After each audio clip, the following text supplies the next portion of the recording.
지워진 시간, 뒤집힌 역사. 우리가 아는 역사는 늘 패배자의 변명으로 가득했습니다. 1637년 1월 삼전도에서 인조가 청나라 태종 홍타이지 앞에 무릎을 꿇고 3번 절하고 9번 머리를 조아렸던 그 치욕의 날. 조선의 시간은 그날로 멈췄습니다. 이후 조선이 선택한 길은 문을 닫아 걸고 상해버린 성리학적 명분에 집착하며 서로를 죽이는 당파 싸움이었습니다. 결국 그 끝은 청나라, 러시아, 일본의 먹잇감이 되어 국권을 빼앗긴 비극이었죠. 하지만 여기 역사가 지워버린 또 하나의 거대한 갈림길이 있었습니다. 청나라 심양에서 8년간 볼모 생활을 하며 약소국의 피눈물 나는 서름을 온몸으로 받아냈던 남자. 그리고 그 서름 끝에서 조선의 대전환을 꿈꾸었던 인물, 바로 소현세자입니다. 역사는 그가 귀국 직후 의문의 급사를 당했다고 기록하지만 만약 그가 죽지 않았다면? 아니, 자신을 죽이려는 부왕과 썩어빠진 조정, 대신들을 향해 먼저 칼을 뽑아들었다면 어땠을까요? 오늘 대조선 제국사를 시작합니다. 끝까지 몰입해 주십시오. 당신이 알던 조선은 오늘부로 사라집니다. 삭풍이 부는 청나라 심양의 심양관 안. 촛불 하나의 의지에 밤새 서류를 검토하는 소현세자의 날카로운 눈빛. 1637년 26세의 젊은 세자 소현은 패전국의 볼모가 되어 심양으로 끌려갔습니다. 그곳은 화려한 유배지가 아니었습니다. 청나라는 가혹했습니다. 조선의 무리한 군량미를 요구했고 명나라를 치기 위한 병력을 강요했습니다. 그 무리한 요구와 협박의 정면에 소현세자가 서 있었습니다. 청나라 예친왕 도르곤이 탁자를 치며 호통을 칠 때마다 세자는 밤잠을 설치며 외교 문서를 고치고 또 고쳤습니다. 어떻게든 내 조국 조선의 부담을 단 한 가마니의 쌀, 단 한 명의 군사라도 줄이기 위해 고군분투했던 8년. 그것은 외교관이자 볼모로서 겪어야 했던 피눈물 나는 서사였습니다. 그 과정에서 소현은 뼈저리게 느꼈습니다. 도대체 힘없는 나라의 서름이란 얼마나 비참한 것인가. 조선의 선비들이 방구석에서 오랑캐를 물리쳐야 한다며 헛된 말싸움을 할 때 세자는 청나라의 압도적인 군사력과 그 청나라마저 부러워하며 받아들이던 서양의 최신 기술을 똑똑히 목격했습니다. 그곳에서 세자는 운명적인 귀인을 만납니다. 예수의 선교사이자 청나라의 천문학을 책임지던 독일인 신부 아담 샤레덤 숄본 벨. 소현은 아담 샬이 보여준 망원경을 통해 밤하늘의 별을 보았고 화포 도면을 보며 경악했습니다. 당시 유럽은 1588년 영국 해군이 스페인의 무적 함대를 격파한 칼레 해전을 기점으로 바다의 패권이 요동치고 있었습니다. 네덜란드, 포르투갈, 영국의 배들이 동양으로 쏟아져 들어오며 신기술을 전파하던 대항해 시대의 정점. 세자는 깨달았습니다. 조선을 지키는 것은 대의명분이나 성리학의 이념이 아니다. 철저한 과학, 압도적인 신기술, 그리고 바다를 향해 문을 여는 부국 강병뿐이다. 1645년 8년 만에 고국 땅을 밟은 소현세자를 맞이한 것은 부왕 인조의 차가운 눈빛과 시기 질투였습니다. 인조와 대신들은 세자가 청나라의 앞잡이가 되어 자신들의 자리를 위협한다고 확신했습니다. 심지어 세자가 가져온 서양의 물건들을 사악의 잡동사니라 폄하했죠.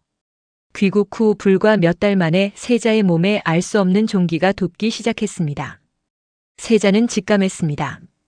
이대로 앉아있으면 나는 이 어두운 침전에서 피를 토하며 독살당할 것이다. 그리고 내가 죽으면 이 나라는 영원히 성리학의 무덤 속에 갇혀 멸망할 것이다. 세자에게는 선택지가 없었습니다. 효종이 되는 동생 복림대군의 유약한 북벌로는 조선을 바꾸지 못합니다. 조선을 완전히 갈아엎기 위해서는 스스로 왕이 되어야 했습니다. 1645년 5월의 어느 날 밤 소현세자는 역사상 가장 정당한 쿠데타를 단행합니다. 명분은 오직 하나, 썩어가는 조국을 구하고 백성을 살리겠다는 것. 그는 자신을 따르는 친위대를 이끌고 궁을 장악했습니다. 인조를 상왕으로 은퇴시키고 간신 김자점의 목을 쳤습니다. 역사는 이 사건을 소현 대혁명이라 부릅니다. 34세의 젊고 영리한 군주 소현조가 마침내 조선의 제17대 국왕으로 등극하는 순간이었습니다. 소연이 왕위에 오르자 전국 각지의 유림과 보수 대신들의 거센 반발이 산사태처럼 쏟아졌습니다. 오랑캐의 학문을 따르고 나라의 기강을 무너뜨린다며 목숨을 걸고 반대했죠. 하지만 소연은 타협하지 않았습니다. 그는 왕권의 이름으로 단호하게 칼을 휘둘렀습니다. 가장 먼저 단행한 것은 노비 해방과 양반의 특권 폐지였습니다. 하늘 아래 귀한 목숨과 천한 목숨이 따로 없거늘 어찌 같은 백성을 짐승처럼 부린단 말인가. 양반들의 거대한 토지를 몰수해 농민들에게 분배했고 신분과 상관없이 능력만 있다면 누구나 관직에 오를 수 있겠습니다. 수백 년간 조선을 얽매던 산홍공상의 틀이 산산조각 나는 순간이었습니다. 신분제가 폐지되자 백성들의 에너지가 폭발했습니다. 농민들은 제 땅을 일구며 농업을 발전시켰고 어민들은 더 큰 바다로 나갔습니다. 상업과 공업을 천시하던 나라에서 이제 상인과 기술자가 우대받는 나라로 바뀌었습니다. 소연은 함경도와 강원도의 철광산을 대대적으로 개발했습니다. 네덜란드 동인도 회사와 비밀 무역 협정을 체결하여 서양의 최신 제련 기술과 해외 신기술을 대거 도입했죠. 조선의 조총은 이제 단순한 화승총이 아니라 비가 와도 쏠 수 있는 부싯돌식 플린트락 소총으로 진화했고 조선의 요새에는 서양의 홍위포를 능가하는 대구경 공성포들이 배치되기 시작했습니다.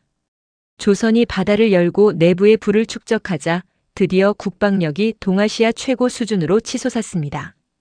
대포 등 육상 무기뿐만 아니라 전함과 함포까지 유럽의 최첨단 기술을 뛰어넘는 독자적인 하이브리드 군대가 완성된 것입니다. 때는 17세기 후반.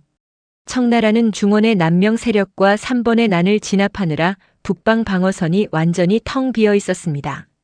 삼전도의 치욕을 갚고 잃어버린 대륙의 기상을 되찾을 천재일호의 기회였습니다.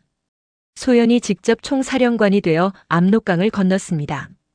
이번엔 과거처럼 활과 칼로 싸우는 무력한 군대가 아니었습니다. 수백 문의 최신식 함포와 야포를 마차에 싣고 규율 잡힌 신식 보병단이 만주 벌판을 향해 진격했습니다. 청나라가 자랑하던 무적의 8기군 기마대가 돌격해왔지만 조선군의 철저한 활용망 앞에서는 무용지물이었습니다. 일제 사격 한 번에 기마대가 추풍낙엽처럼 쓰러졌고 대구경 포탄이 청나라의 요새들을 감자껍질 벗기듯 파괴했습니다. 조선군은 거침없이 진격하여 요동반도를 장악하고 마침내 만주 벌판 전역을 점령했습니다.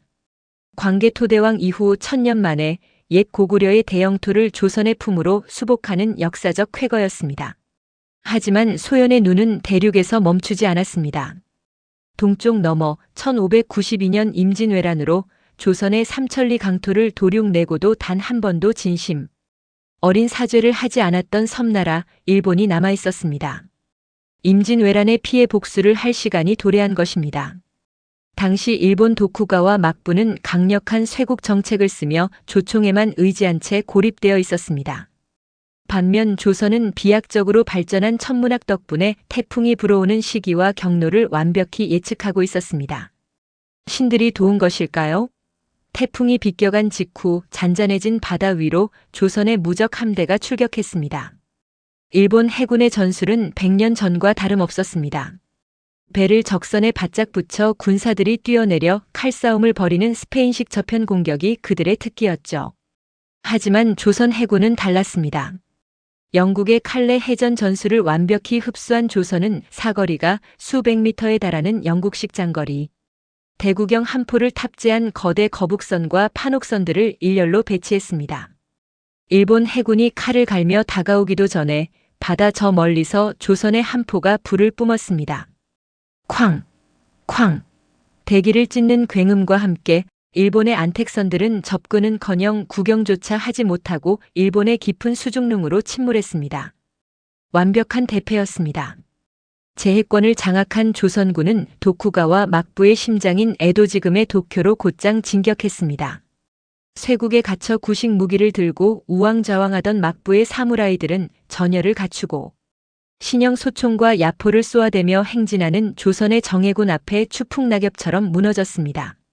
조선군은 에도성을 포위했고 도쿠가와 쇼군은 결국 무릎을 꿇었습니다. 에도성 내부 소현세자 앞에 조약 서류를 바치는 쇼군. 조선은 일본을 단순히 약탈하는 데 그치지 않고 영구적인 지배 체제를 구축했습니다. 이른바 에도 조약의 체결이었습니다. 소련은 도쿠가와 막부의 권력을 완전히 박탈했습니다. 그리고 과거 일본 왕실과 깊은 연관이 있던 고대 명군 백제, 근초고왕의 후손 가문을 찾아내 그들에게 일본의 통치권을 넘기게 했습니다. 명목상으로는 왕정복고였으나 사실상 조선 총독이 상주하며 통제하는 조선의 신탁통치 체제였습니다. 이로써 외란의 복수는 물론 동아시아의 동쪽 바다까지 완벽하게 조선의 영향력 아래 두게 되었습니다. 소련이 8년의 볼모 생활에서 흘린 피눈물은 조선을 완전히 다른 나라로 재탄생시켰습니다. 당파 싸움과 성리학적 명분론에 빠져 멸망해가던 조선은 그의 대담한 개혁과 부국 강병을 통해 대륙의 만주를 호령하고 바다 너머 일본을 신탁 통치하는 동아시아 최고의 초강대국으로 성장했습니다. 영국, 네덜란드, 프랑스 등 서양 열강들도 감히 조선을 넘보지 못하고 동등한 파트너로서 조약을 맺으며 어깨를 나란히 했습니다. 무엇보다 가장 위대한 변화는 조선 내부에서 일어났습니다. 신분제의 족쇄가 풀린 나라에서 농업, 어업, 공업, 상업이 눈부시게 발달했고 굶주리는 이 없이 모든 백성이 풍요로운 생활을 누렸습니다. 거리마다 백성들은 가난과 서름에서 자신들을 구원한 위대한 군주 소련을 칭송하는 노래를 불렀습니다. 만약 1645년 그 봄날 세자가 의문의 독사를 당하지 않고 살아남아 역사의 방아쇠를 당겼다면 오늘날 우리가 사는 대한민국은 아시아를 넘어 세계를 뒤흔드는 거대한 제국의 후예였을지도 모릅니다. 지워진 역사 속에서 찾아낸 가장 짜릿하고 발칙한 상상. 오늘 준비한 대조선 제국사 풀 시나리오는 여기까지입니다. 이 거대한 역사의 만약이 가슴을 뛰게 만드셨다면 구독과 좋아요, 그리고 여러분의 생각을 댓글로 남겨주십시오. 다음 역사 반전 시나리오에서 뵙겠습니다. 시청해주셔서 감사합니다.